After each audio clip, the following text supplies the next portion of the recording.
तेरे पलायन करेगा हिंदू? भारत में संविधान चल रहा है क्योंकि भारत में हिंदू बहुसंख्यक है। भारत में लोकतंत्र चल रहा है क्योंकि यहाँ हिंदू बहुसंख्यक है। भारत की सेना विद्रोह नहीं करती है क्योंकि सेना में हिंदू बहुसंख्यक है। भारत के जो नौकरशाह है वो सत्ता परिवर्तन के लिए साजिश नहीं करते क्योंकि नौकरशाही में भी हिंदू बहुसंख्यक है। अगर भारत में जो कुछ ठीक चल रहा है, जो पाकिस्तान जो होता है वो भारत में नहीं होता, जो बांग्लादेश में होता है वो भारत में नहीं होता, उसका मूल कारण है कि भारत में हिंदू बहुसंख्यक है। मैं आपको कुछ इंटरनेशनल पर्सपेक्टिव बताता हूं। भारत के बॉर्डर पे 9 देश है।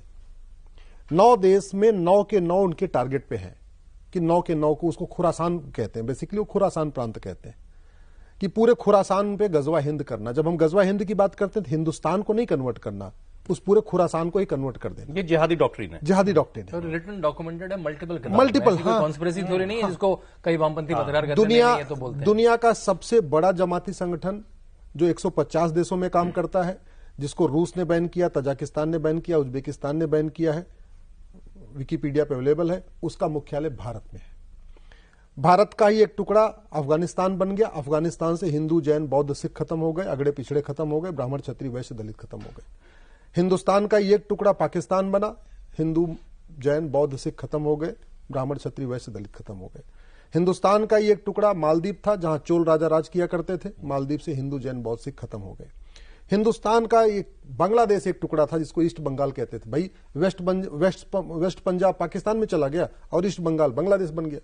ईस्ट बंगाल में हिंदू जैन बौद्ध सिख अभी जैसा सिंह साहब ने बताया 7% बचे हुए थे। अगले 2 से 3 साल के अंदर वो सब या तो कन्वर्ट हो जाएंगे या तो भाग जाएंगे। तो आपका बांग्लादेश भी हिंदू जैन बौद्ध सिख से खत्म हो चुका है।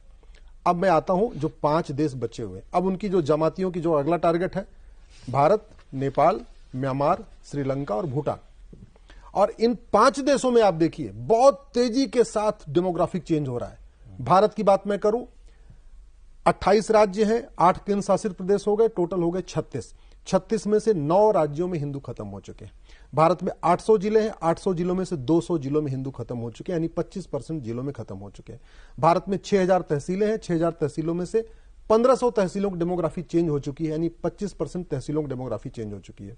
भारत के बॉर्डर पे 300 तहसीलें हैं, मतलब आपका चाहे गोवा बॉर्डर, चाहे आपका गुजरात बॉर्डर हो गया या राजस्थान बॉर्डर, समुद्री या लैंड बॉर्डर दोनों जो हमारे बॉर्डर पे, उस पे टोटल 300 तहसीलें हैं। मैं कह रहा हूं कि आप इसको होम मिनिस्ट्री क्लेरिफाई कर ले, आईबी क्लेरिफाई कर ले, जिसको क्लेरिफाई, इसको मतलब सर्टिफाई कर सकता जो बात मैं कह रहा हूं। 300 की 300 तहसीलों की डेमोग्राफी सौरभ जी बदल चुकी है। भारत में जब मैंने 2017 में पीआईएल फाइल किया था, जब उस पर मैं काम कर रहा था, उस समय में आंकड़े राज्यवार दिए थे कि भारत में 5 करोड़ घुसपैठी आ चुके हैं। अच्छा, डेमोग्राफी बदली कैसे जा रही है?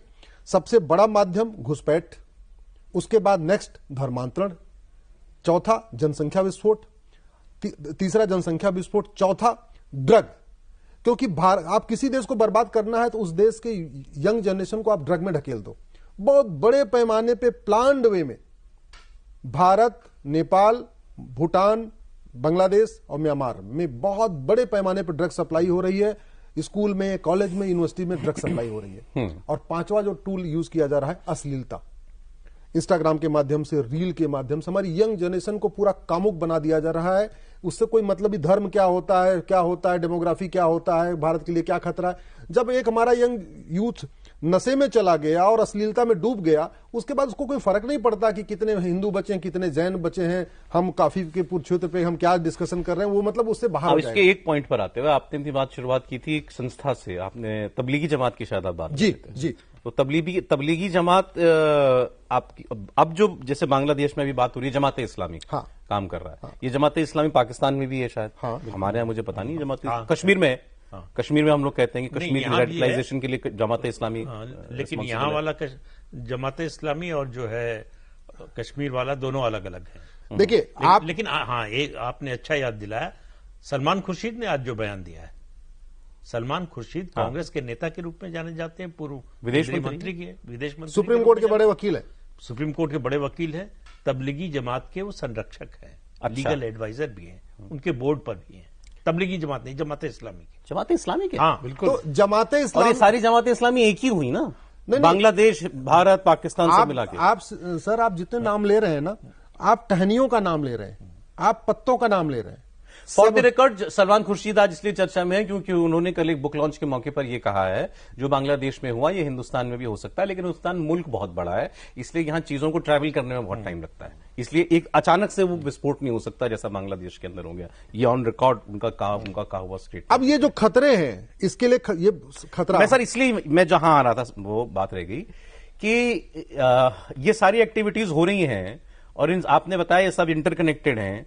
वहां जमात इस्लामी तो कर रहा है ना बांग्लादेश में जो कुछ कर रहा है, जिन लोगों को जो मार, ये सारे के सारे वेल कनेक्टेड हैं, वेल ऑर्गेनाइज्ड हैं, चाहे वो पाकिस्तान का जमात इस्लामी है, चाहे भारत का पीएफआई है, चाहे बांग्लादेश का जमात इस्लामी है, सब कनेक्टेड है। अल्टीमेट सोच है गजवा हिंद। अब मैं फिर से करेक्ट कर दूं, गजवा हिंद का मतलब केवल हिंदुस्तान से हिंदुओं को खत्म नहीं करना, क्योंकि तो पूरी दुनिया में इस्लाम, जैन, बौद्ध, सिख और हिंदू, ये सब हिंदू ही हैं। हम अपने को मानते हैं कि मैं तो, आप जैन हैं, आप बौद्ध हैं, आप सिख हैं, हिंदू हैं, नहीं। गजवा हिंद का मतलब सारे के सारे, और बड़ी सक्सेसफुली भारत का हिस्सा अफगानिस्तान, भारत का हिस्सा पाकिस्तान, भारत का हिस्सा मालदीव, भारत का हिस्सा आपका बांग्लादेश ऑलरेडी कन्वर्ट हो चुका है। बांग्लादेश में जो खेल चल रहा है, और भारत के अंदर विदिन, और बड़े प्लान्ड में उन्होंने भारत के अंदर सांसदों विधायकों को भी अपने पेरोल पर रख लिया। पत्रकारों को बुरा मत मानिएगा, भारत के बहुत सारे पत्रकार भी जमातियों के पेरोल पे हैं, उनको फंडिंग आती है। भारत के बहुत सारे नेता, विधायक, सांसदों को भी बाकायदा वो देखिए, उनका ट्वीट देखिए, उनका फेसबुक पोस्ट देखिए, उनका आप तरीका देखिए, वो डायरेक्टली इनडायरेक्टली कैसे सपोर्ट करते हैं। एक जर्नलिस्ट ने, महिला जर्नलिस्ट है, ट्वीट किया बाकायदा कि हम 20 करोड़ हैं, 25-30 करोड़ गैर संघी हिंदू हैं। हाँ, दोनों मिल जाएं तो बांग्लादेश का टेम्पलेट यहां भी लागू कर सकते हैं। बिल्कुल, ये ऑफिशियल ट्वीट है। मतलब अरफा खानम बहुत लोगों की हसरत ये इस वक्त मंगे ले रही है। नहीं, ये बहुत सीरियसली, सौरभ जी इसको आप सीरियसली समझिए। हमारे पूर्वजों ने कभी सोचा नहीं था कि पाकिस्तान छोड़ के भागना पड़ेगा। आडवाणी जी, राम जेठमलानी जी, पृथ्वीराज कपूर जी ने, सुनील दत्त जी ने, गुलजार साहब ने, मिल्खा सिंह ने, लाला अमरनाथ ने कभी सोचा था कि अपना घर परिवार छोड़ के भागना पड़ेगा? भागे कि नहीं भागे? अरे आप तो छोड़िए, जो कुछ बांग्लादेश में एक हफ्ते से हो रहा है, एक सप्ताह के पहले क्या बांग्लादेश के हिंदू, जैन, बौद्ध ने, सिखों ने सोचा था मेरी दुकान जल जाएगी? कभी सोचा था उनकी, हमारी बेटियों के साथ रेप होगा? कभी उन्होंने सोचा था हमें यहां से छोड़ के भागना पड़ेगा? हो रहा है ना। तो अगर बांग्लादेश में हो सकता है तो भारत में क्यों नहीं हो? उनका सपना बहुत चल रहा है। मैं इसलिए कह रहा हूं, बॉर्डर पे जो दुश्मन है उनसे सेना हमारी निपट लेगी, भारत के अंदर के दुश्मनों से निपटने के लिए कठोर दंड की व्यवस्था। और मैं इसको